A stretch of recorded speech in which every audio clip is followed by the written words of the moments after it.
En los videos anteriores definimos estas nuevas variables de movimiento rotacional y las definimos de la misma forma en las que definimos las variables para el movimiento lineal. Por ejemplo, este desplazamiento angular se definió de la misma forma que definimos el desplazamiento regular. Esta es la posición angular a diferencia de la posición regular. De manera similar, esta velocidad angular fue el desplazamiento angular por el tiempo, de la misma manera que la velocidad regular es igual al desplazamiento regular por el tiempo. Y la aceleración angular es el cambio en la velocidad angular por el tiempo, igual que la aceleración regular es el cambio en la velocidad regular por el tiempo. Y debido a que estas definiciones son iguales, a excepción de que esta variable regular es reemplazada por su contraparte angular, todas las ecuaciones resultan de los principios de movimiento regular, y esto se cumple para las ecuaciones de movimiento rotacional siempre y cuando reemplacemos la variable de movimiento lineal de esa ecuación con su equivalente rotacional. Y esto también funciona con las gráficas. Digamos que tenemos una gráfica de tiempo contra velocidad que se ve así, y como ya sabemos que la pendiente de la gráfica en esta gráfica de tiempo por velocidad es igual a la aceleración, en la gráfica de velocidad angular contra el tiempo, esta pendiente representa la aceleración angular, ya que la relación entre omega y alfa es la misma que la relación entre v y a. De la misma forma, el área bajo la curva en una gráfica de velocidad contra tiempo representa el desplazamiento, el área bajo la curva en una gráfica de omega contra t o una gráfica de velocidad angular contra tiempo, el área bajo la curva de esta gráfica también va a representar el desplazamiento angular. Y si recuerdan lo que vimos del movimiento en una dimensión, la forma en que dedujimos muchas de las fórmulas cinemáticas en una dimensión, relacionando estas variables de movimiento lineal, era encontrando áreas bajo una gráfica de velocidad contra tiempo. Podemos hacer lo mismo con las variables de movimiento rotacional. Podemos encontrar la relación de esta área entre alfa y omega, y obtendremos la fórmula de movimiento rotacional, pero ya las conocemos, y como estas ya las tenemos definidas, de la misma manera que tenemos definidas las variables de movimiento lineal, obtendremos exactamente las mismas ecuaciones, simplemente reemplazando la variable lineal con su respectiva variable de movimiento rotacional. Vamos a escribirlas. Primero vamos a escribir las fórmulas de movimiento lineal, que si recuerdan lucen así. Aquí están, estas son las 4 fórmulas cinemáticas que relacionan las variables de movimiento lineal entre sí. Pero recuerden que estas fórmulas solo funcionan si A, la aceleración, es constante. Si la aceleración es constante, entonces estas 4 fórmulas de movimiento son una forma conveniente de relacionar todas estas variables de movimiento lineal. Y ahora, si queremos las fórmulas del movimiento rotacional, podrían hacer lo que hicimos aquí y deducir cada una de estas fórmulas usando las áreas bajo la curva, pero como ya conocemos las relaciones de todas estas variables de movimiento lineal y sabemos que tienen la misma relación que las de las variables de movimiento rotacional, puedo tener mis fórmulas de movimiento rotacional, simplemente reemplazando cada una de estas variables lineales con su respectiva variable rotacional. Vamos a hacerlo. Aquí, en lugar de tener la velocidad final, voy a tener a omega, la velocidad angular final. En lugar de tener la velocidad inicial, voy a tener la velocidad angular inicial. Y en lugar de la aceleración, voy a tener la aceleración angular. Y el tiempo sigue siendo el tiempo, este no cambia. No existe nada como tiempo angular o tiempo lineal. Esta t es única y funciona igual en ambas ecuaciones. Y se pueden preguntar cuándo van a ser ciertas estas fórmulas de movimiento rotacional. Pues cuando alfa sea constante, la aceleración angular. Y podemos continuar así. En donde sea que tengamos x, que es la posición, vamos a reemplazarla por θ, que es la posición angular. Así que vamos a reemplazar todas las x por θ. Reemplazamos todas nuestras aceleraciones por aceleraciones angulares. Y finalmente reemplazamos todas nuestras v inicial y v final con omega inicial y omega final. Y estas son las fórmulas cinemáticas rotacionales. solo se cumplen si la aceleración angular es constante, y si es constante, estas fórmulas son una manera conveniente de relacionar todas las variables de movimiento rotacional entre sí.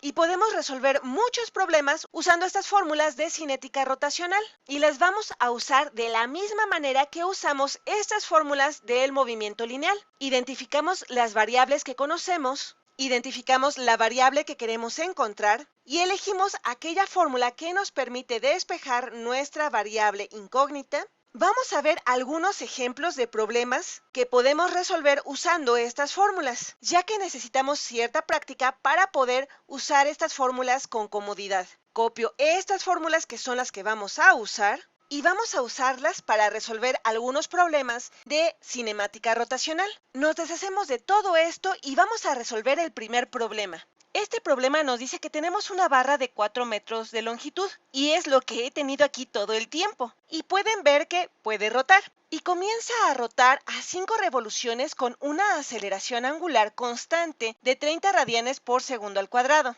Y la pregunta es, ¿cuánto tiempo le lleva a hacer 5 revoluciones? ¿Qué hacemos? ¿Cómo resolvemos este problema? Primero tenemos que identificar todas las variables que conocemos y aquí dice que rota a 5 revoluciones. Esta es la cantidad de ángulo que ha recorrido, pero tiene unidades extrañas. Está en revoluciones y nosotros conocemos que es delta teta, 5 revoluciones, pero queremos nuestra delta teta en radianes, porque vean que nuestra aceleración está dada en 30 radianes por segundo al cuadrado. Tenemos que asegurarnos de comparar manzanas con manzanas, por lo que no puedo tener revoluciones en delta teta y una aceleración en radianes. Tenemos que elegir una unidad y la unidad que típicamente elegimos son los radianes. ¿Cuántos radianes habrá en 5 revoluciones? Una revolución es 2 pi radianes, porque un círculo completo es igual a 2 pi radianes.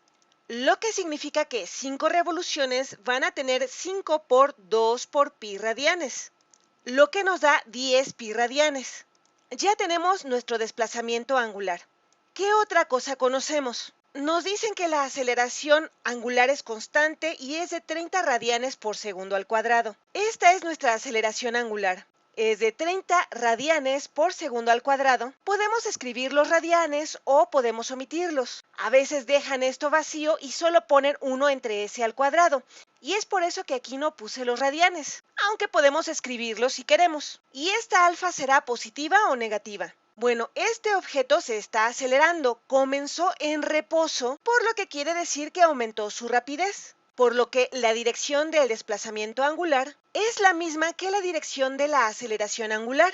Es decir, si algo está aumentando su rapidez, nos tenemos que asegurar que su aceleración angular tenga el mismo signo que la velocidad angular y viceversa.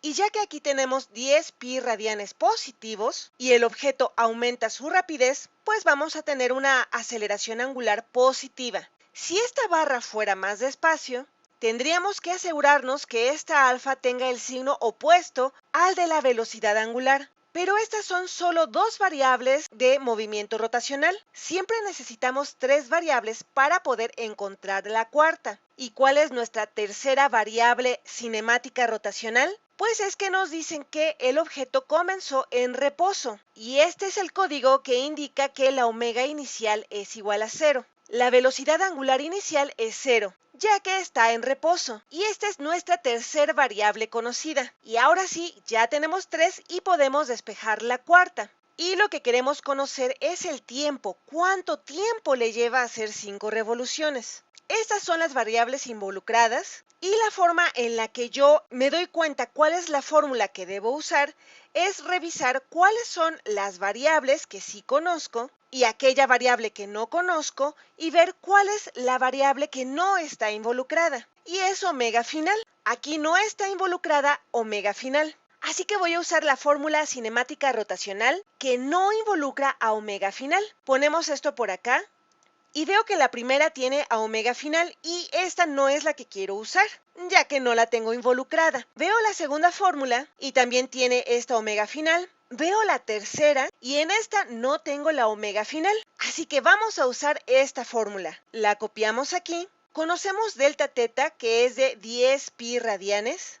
Sabemos que omega inicial fue 0, por lo que todo esto va a ser igual a 0. 0 por t va a ser igual a 0. Y nos queda un medio por la aceleración angular, que es de 30 radianes por segundo al cuadrado positivo. Y aquí queremos conocer el tiempo, y no debemos olvidar que aquí el tiempo está al cuadrado. Despejamos t algebraicamente multiplicando ambos lados por 2, lo que nos da 20pi, y luego lo dividimos entre 30, lo que nos va a dar 20pi, que técnicamente son 20pi radianes, dividido entre 30 radianes por segundo al cuadrado. Y debemos encontrar la raíz cuadrada ya que tenemos tiempo al cuadrado. Pero lo que nos preguntan es el tiempo. Y si calculamos esto, nos queda que el tiempo es igual a 1.45 segundos. Y nuestras unidades se cancelan como deben hacerlo. Radianes con radianes, estos segundos al cuadrado pasan al numerador y el cuadrado se cancela con la raíz cuadrada, por lo que nos quedan segundos al final.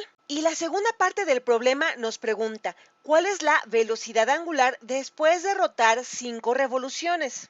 Hay dos formas en las que podemos resolver esto. Ahorita encontramos el tiempo, es decir, conocemos todas las variables excepto la velocidad angular final, por lo que ahora puedo usar cualquiera de estas. Y para mí, la primera es la más sencilla. No tenemos nada elevado al cuadrado ni alguna proporción involucrada, por lo que podemos decir que omega final va a ser igual a omega inicial, que es 0, más la aceleración angular, que es de 30, y como conocemos el tiempo, podemos decir que es de 1.45 segundos, lo que me da una velocidad angular final de 43.5 radianes por segundo. Esta es la rapidez con la que esto está rotando al momento de alcanzar las 5 revoluciones. Este es un ejemplo. Ahora vamos a ver otro. Vamos a llevarnos nuestras fórmulas cinemáticas rotacionales, quitamos todo esto y ahora tenemos que esta barra de 4 metros de longitud inicia con una velocidad angular, ahora no está en reposo, inicia con una velocidad y desacelera con una desaceleración constante hasta detenerse, después de haber rotado 20 revoluciones. Y la primera pregunta es, ¿qué tan rápido se mueve al inicio el borde de la barra en metros por segundo? En otras palabras, este punto de la barra va a tener cierta velocidad hacia acá y nosotros queremos conocer cuál es esta velocidad. Al inicio en metros por segundo. Esto no es muy difícil, tenemos una fórmula que relaciona la rapidez con la rapidez angular. Tomamos la distancia del eje hasta el punto en donde queremos determinar la rapidez y lo multiplicamos por la velocidad angular, lo que nos va a dar la rapidez de ese punto. Tengan cuidado porque esta R siempre va del eje, y aquí tenemos el eje. A partir del eje, la distancia hasta el punto en donde queremos medir la rapidez, que es de hecho la longitud de esta barra, por lo que será de 4 metros. Y para encontrar la rapidez decimos que es igual a 4 metros, ya que queremos conocer la rapidez de este punto que se encuentra a 4 metros del eje, y lo multiplicamos por la velocidad angular, que al inicio era de 40 radianes por segundo. Y nos queda que la rapidez en este punto a 4 metros del eje es de 160 metros por segundo, lo que es bastante rápido. Y este es el punto más rápido en toda esta barra. Si quisiéramos conocer la rapidez de la barra en el punto que está a la mitad, sería la mitad del extremo, ya que nuestra R de acá sería de 2 metros, medidos desde el eje hasta este punto. Y mientras más nos acerquemos al eje, más pequeña se volverá esta R, por lo que también la rapidez será menor, por lo que estos puntos de aquí de la barra no se van a mover muy rápido, debido a que su R va a ser muy pequeña. Todos estos puntos tienen la misma velocidad angular, es decir, todos rotan el mismo número de radianes por segundo, pero la distancia del círculo en el que viajan es diferente, por lo que su rapidez va a ser diferente. Y así respondemos la parte A, ¿qué tan rápido se mueve al inicio el borde de la barra en metros por segundo? Y fue de 160 metros por segundo. Y la segunda parte nos pregunta cuál es la aceleración angular de la barra. Y para esta vamos a tener que usar una fórmula de cinemática rotacional. Ponemos estas aquí. Y nuevamente tenemos que identificar qué es lo que sabemos, y sabemos que la velocidad angular inicial es de 40. En esta ocasión conocemos omega inicial, que es de 40 radianes por segundo. Esto gira a 20 revoluciones, que es delta teta, pero nuevamente no podemos escribir directamente 20, ya que queremos esto en términos de radianes para poder usar las fórmulas cinemáticas rotacionales. Todo tiene que tener las mismas unidades, por lo que multiplicamos 20 revoluciones por 2pi, radianes por revolución, lo que nos da 40 pi radianes. ¿Y qué es la tercera cosa que debemos conocer? Recuerden que siempre debemos de conocer 3 elementos para poder usar las fórmulas cinemáticas rotacionales. Y el dato es que nos dicen que desacelera hasta detenerse. Y como se detiene, quiere decir que omega final es igual a 0. Y queremos la aceleración angular, que es alfa. Y es lo que queremos conocer. Y estas son las variables que queremos usar. Para conocer la fórmula que voy a usar, tengo que darme cuenta cuál es la variable que no está involucrada aquí. Y en este caso es el tiempo. No me están dando el tiempo ni tampoco me están preguntando el tiempo. Y ya que esta no está involucrada, voy a buscar aquella fórmula que no tiene al tiempo en ella. No es la primera, no es la segunda, tampoco la tercera, es la cuarta. Vamos a usar esta fórmula, la ponemos aquí y sabemos que omega final es 0. Sería 0 al cuadrado, pero 0 al cuadrado sigue siendo 0. Esto es igual a omega inicial al cuadrado, que es 40 radianes por segundo al cuadrado, más 2 por la aceleración angular, que es nuestra incógnita. Así que alfa la dejamos como variable. Y delta teta sabemos que es 40 pi radianes, ya que eran 20 revoluciones. Y si despejamos algebraicamente alfa, movemos el 40 al otro lado, lo restamos por lo que nos queda menos 40 radianes por segundo al cuadrado. Y esto lo dividimos entre este 2 por 40 pi radianes, lo que me da menos 6.37 radianes por segundo al cuadrado. ¿Por qué es negativo? Pues porque esto se fue desacelerando hasta detenerse, por lo que esta aceleración angular debe tener el signo opuesto al de nuestra velocidad angular. Nuestra velocidad angular inicial era positiva, por lo que la aceleración angular va a ser negativa. En resumen, estas son las fórmulas cinemáticas rotacionales que relacionan entre sí las variables de movimiento rotacional y solo se cumple si alfa, la aceleración angular, es constante. Y cuando es constante, podemos identificar las 3 variables que conocemos y aquella variable que desconocemos. Y usamos la variable que no está involucrada para identificar cuál es la fórmula que vamos a usar, ya que usaremos la fórmula que no tiene la variable que no está involucrada, aquella variable que no nos fue dada ni tampoco nos preguntan por ella.